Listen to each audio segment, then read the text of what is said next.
Hello everyone, welcome to my academy. इस video में हम प्रतियोगिता दर्पण के अर्थव्यवस्था अतिरिक्तांक 2020 के एमसीक्यू क्वेश्चन का डिस्कशन करेंगे।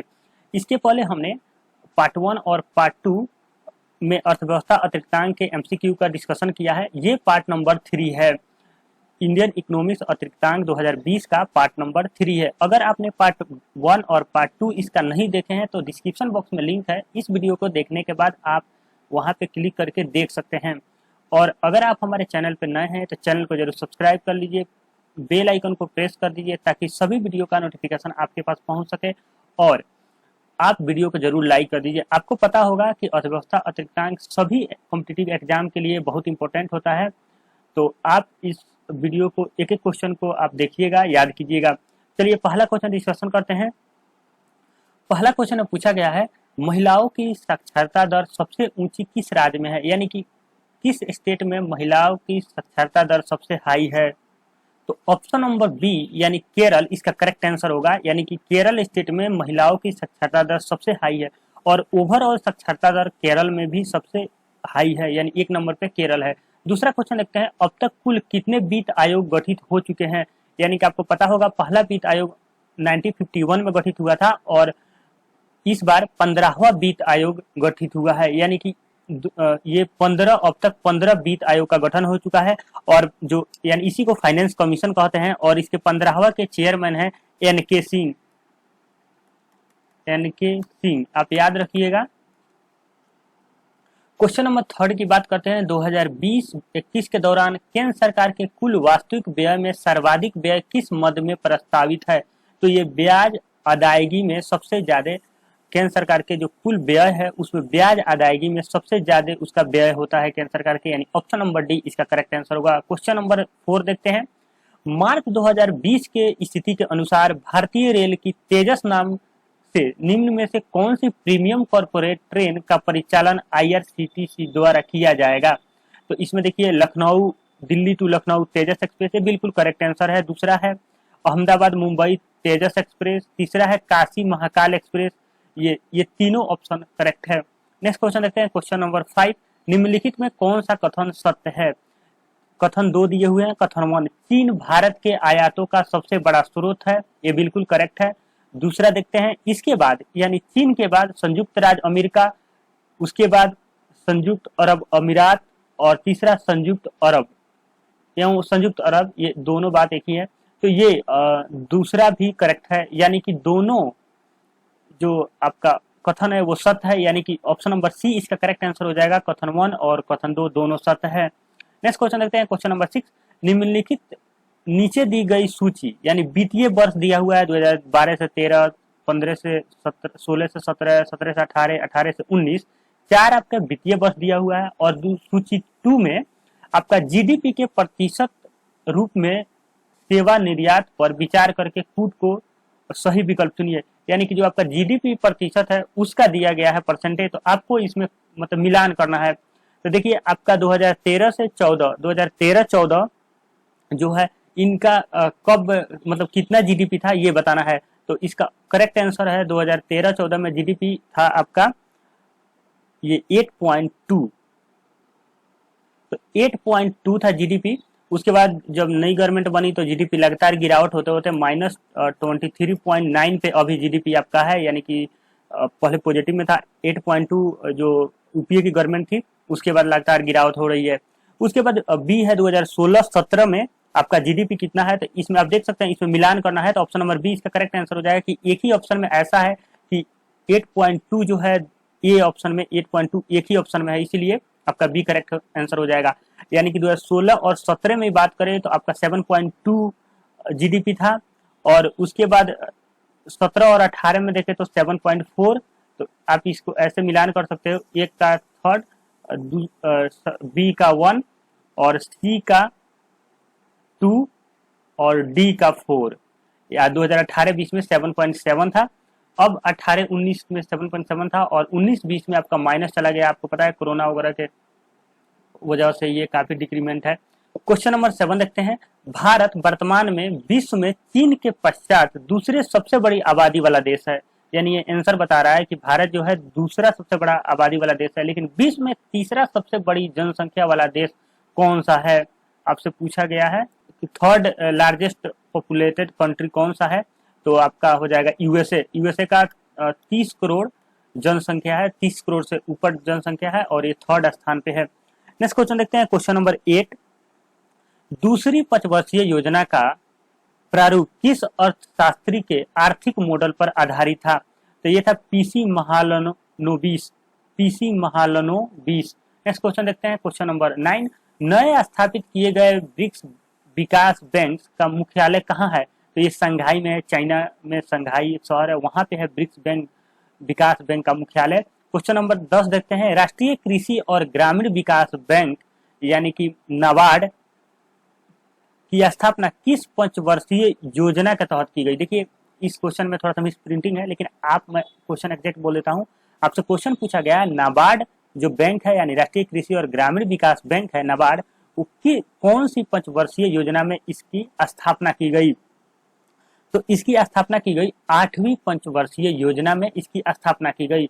नेक्स्ट क्वेश्चन देखते हैं, क्वेश्चन नंबर 11, अवगतन यानी अवमूल्यन यानी कि डी इवैल्यूएशन, तो डी इवैल्यूएशन होता है मतलब डिक्रीमेंट करना, का शब्द का अर्थ क्या है, तो इसका अर्थ है अन्य मुद्रा यानी करेंसी की दूसरे के करेंसी की तुलना में स्वदेशी मुद्रा के मूल्यों को घटा देना। यानी आपका मान लीजिए कि आपके अभी 70 रुपया जो है वो $1 के बराबर है, तो अगर गवर्नमेंट अपना ही करेंसी का मूल्य अवमूल्यन कर दे यानी कि डिवैल्यूएशन कर दे, यानी इसको 72 कर दे $1 के बराबर, तो ये कर सकती है। और इस तरह के काम चाइना बहुत करता है, क्योंकि चाइना क्या करता है, जब उसके पास बहुत ज्यादा प्रोडक्शन हो जाती है तो उसको सेल आउट करने के लिए अपना जो उसका करेंसी है उसका डिवैल्यूएशन कर देता है ताकि ज्यादा से ज्यादा सेल कर सके। क्वेश्चन नंबर 12, और भी बहुत सारे कारण है चाइना को डिवैल्यूएशन करने के लिए, लेकिन उसके हम डिटेल नहीं जा रहे हैं। क्वेश्चन नंबर 12 है, भारत के सेवा, ये देख लीजिए इसमें भी थोड़ा सा मिस्टेक है 12 नंबर क्वेश्चन में, एक कहा गया है भारत के सेवा निर्यात, यहाँ पे निर्यात सेवा निर्यात के संदर्भ में निम्नलिखित में से कौन सा कथन सत्य है, तो कथन ए इसका करेक्ट आंसर है, यानी कि वर्षों से सेवा निर्यात की रचना में व्यापक रूप से उतार चढ़ाव होता है, तो क्वेश्चन इसका ऑप्शन नंबर ए इसका करेक्ट आंसर होगा। नेक्स्ट क्वेश्चन देखते हैं, क्वेश्चन नंबर 13, कतिपय कृषि जिन्सों की कीमतों में होने वाले ऊंचा वचनों से कृषकों और उपभोक्ताओं दोनों के अधिकारों को संरक्षण करने के लिए ऑपरेशन ग्रीन प्रारंभ किए जाने की घोषणा 2018-19 के बजट में की गई थी। निम्नलिखित में कौन सी जींस इस समूह में शामिल नहीं है, तो देखिए ये हरी मटर जो है वो शामिल नहीं है, ये टमाटर है, ये जो ऑप्शन है उसमें टमाटर है, टमाटर, तो टमाटर भी शामिल है, आलू भी शामिल है, प्याज भी शामिल है, यानी कि जो डी ऑप्शन है वो हरी मटर ये शामिल नहीं है, तो ये इसका करेक्ट आंसर हो जाएगा option number D. Question number 14 देखते हैं, विश्व इन्वेस्टमेंट रिपोर्ट निम्नलिखित में से किस अंतरराष्ट्रीय संस्था का वार्षिक प्रकाशन है, तो देखिएगा इसका प्रकाशन है ऑप्शन नंबर डी यानी अंक टॉड, तो इसको टॉड इसको ऐसे कुछ लिखते हैं ANCTAD, इसका फुल फॉर्म होता है UN लिखते हैं UNCTAD, इसका फुल फॉर्म होता है United nation conference on trade and development. इसकी स्थापना 1964 में हुई थी, जेनेवा स्विट्जरलैंड में इसका मुख्यालय है। नेक्स्ट क्वेश्चन देखते हैं, क्वेश्चन नंबर 15, 4 जनवरी 2020 के स्थिति के अनुसार नीतिगत दरों के संदर्भ में निम्नलिखित में से कौन सा युग्म सुमेलित नहीं है, तो आपका नगद रिजर्व अनुपात 5%, ये सुमेलित नहीं है, नहीं तो आपका जनवरी 2020 के 4 जनवरी 2020 के अकॉर्डिंग रेपो दर जो था यानी रेपो रेट वो 5.15 था, ये करेक्ट है। रिवर्स रेपो रेट 4.9% था और बैंक दर 5.4% था। क्वेश्चन नंबर 17 देखते हैं, दलाल स्ट्रीट कहां पर स्थित है, तो दलाल स्ट्रीट मुंबई में स्थित है, ऑप्शन नंबर सी इसका करेक्ट आंसर होगा। नेक्स्ट क्वेश्चन देखते हैं, question number 18, reserve bank of India यानी कि RBI का राष्ट्रीयकरण कब हुआ, तो ये 1949 ईस्वी में रिजर्व बैंक ऑफ इंडिया का राष्ट्रीयकरण हुआ था। क्वेश्चन नंबर 19 देखते हैं, फसल वर्ष 2019-20 की खरीफ, यहाँ पे खरीफ उपजों के लिए न्यूनतम समर्थन मूल्यों की घोषणा सरकार ने की, ये बता रहा है कि 2019-20 में सरकार ने खरीफ उपजों के लिए न्यूनतम समर्थन मूल्य घोषित किया है। अब क्वेश्चन ये है कि ए श्रेणी के चावल के लिए न्यूनतम समर्थन मूल्य कितना निर्धारित किया गया है। तो ए श्रेणी यानी ए कैटेगरी के चावल के लिए न्यूनतम समर्थन मूल्य जो है वो 1835 रुपया पर क्विंटल निर्धारित किया गया है। क्वेश्चन नंबर 20 देखते हैं। विश्व हैप्पीनेस इंडेक्स 2019 में फिनलैंड का पहला स्थान है। इस सूची में भारत का स्थान क्या है? भारत का स्थान बहुत खराब है,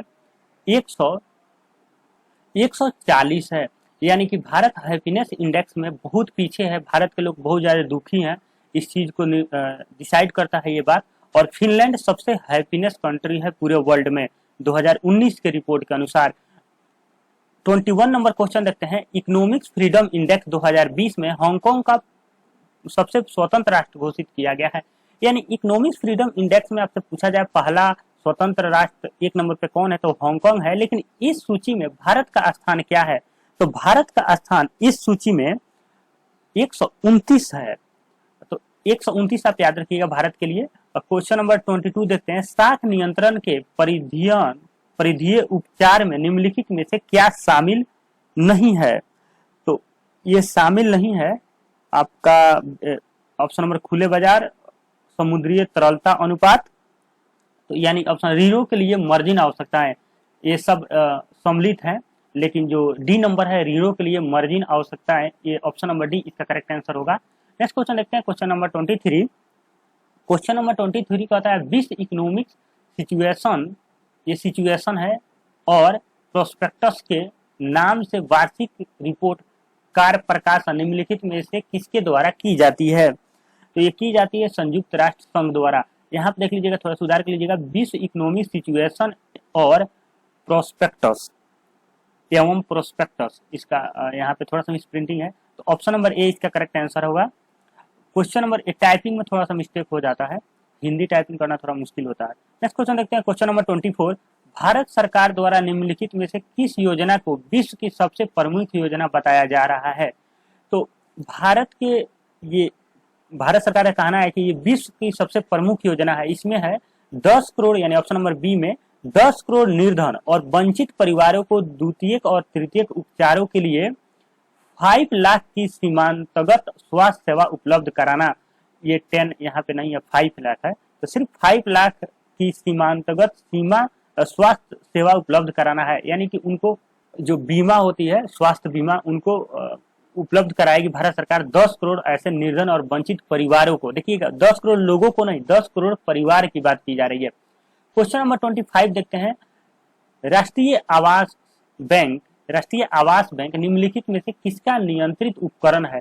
देखिए भारत में जो बैंकर्स ऑफ बैंक कहा जाता है आरबीआई को, यानी कि सभी बैंक को रेगुलेटर है, वो रेगुलेट करता है आरबीआई, तो इसका भी आंसर आरबीआई ही होगा। यानी भारतीय रिजर्व बैंक यानी आरबीआई राष्ट्रीय आवास बैंक को नियंत्रित करता है, यानी ऑप्शन नंबर सी इसका करेक्ट आंसर होगा।